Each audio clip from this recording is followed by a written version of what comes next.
Someone touches your shoulder. If your skin is healthy, it's just a touch. But if there's a cut, you flinch in pain. It wasn't the touch that hurt you, it was the wound that was already there. The touch only revealed what was unhealed. So when someone does something like they lie, they betray you, they ignore you, or abandon you, you feel pain not because they caused the wound in that moment, but because one, you are already carrying the meaning that being ignored means a hit at your worth, that maybe you're not valuable, maybe you're not deserving of love or attention. So you already had that wound inside you, that meaning inside you. Or two, you were already scarred by childhood where silence meant danger.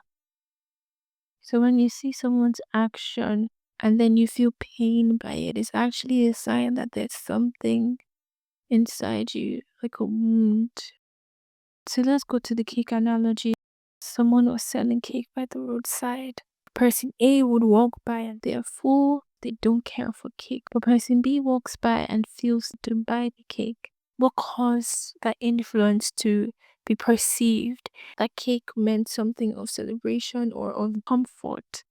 So the cake didn't do anything. The seller didn't do anything to either person. But one person had an inner attachment that made them susceptible to influence.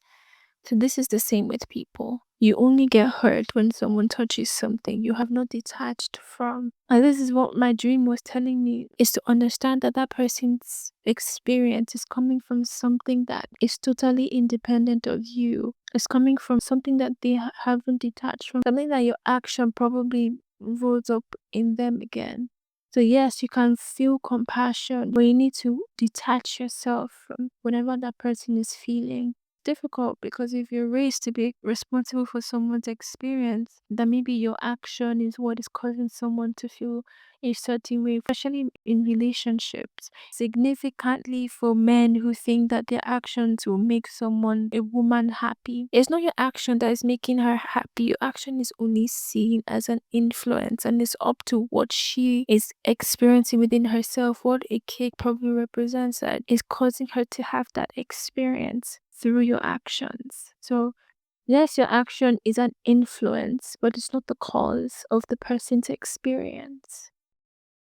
Your action can be seen as an influence, right? And becomes potent when that person has an opening or a receptivity or susceptibility to that influence, right? It's up to that person to be aware of what's inside them, to be aware of that opening of that wound or that memory or that whatever the case may be. And this is how we get to fully detach from other people's experiences and retain our wholeness. Remember that I'm not responsible for your experience, but I can influence it. For me, I've been feeling bad because my action caused someone to feel hurt. But all I need to take responsibility for is my action and not that person's experience or that person's pain. But it's not me that's causing you to feel that. It's what is inside you. It's that memory, that meaning of cake in your life that is causing that person to feel that way. I'll have to really grieve. Like I'll lose sight of the me that thought that I was that powerful. Like someone who praise you for doing something and you think, yes, you really changed that person's life. It is that person that is creating that experience within themselves. You can influence it, but you don't create it, you don't change it. That power is never yours. It's still the same thing. So imagine that person at the side of the road is you shouting at the person, or is you speaking your mind, or is you setting a boundary. That person's response has nothing to do with what you're doing, but everything to do with what is going on inside of the person, what the person is feeling. It's very, even for me, it's quite a difficult concept to really grasp. It's like, okay, where does my hold come in? You're responsible for instead of taking responsibility for what that person feels, you take responsibility for what you said. You're responsible for what you did. We're responsible for what you chose. So it doesn't mean you hurt people and claim that's their issue. What if the person doesn't react to what you're saying? The person could have detached or healed that your words don't even hurt them. When we get to the point where the person doesn't react, then we can understand where our responsibility lies.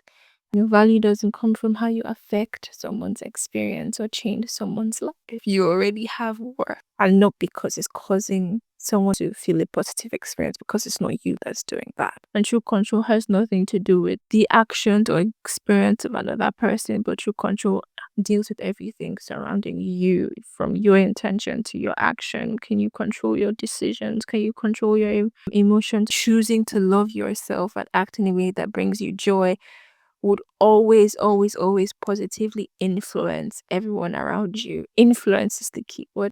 It makes life a lot easier. You can go back to being responsible for healing your wounds and your old happiness, and then you recall back your energy to yourself instead of spilling it out on illusions.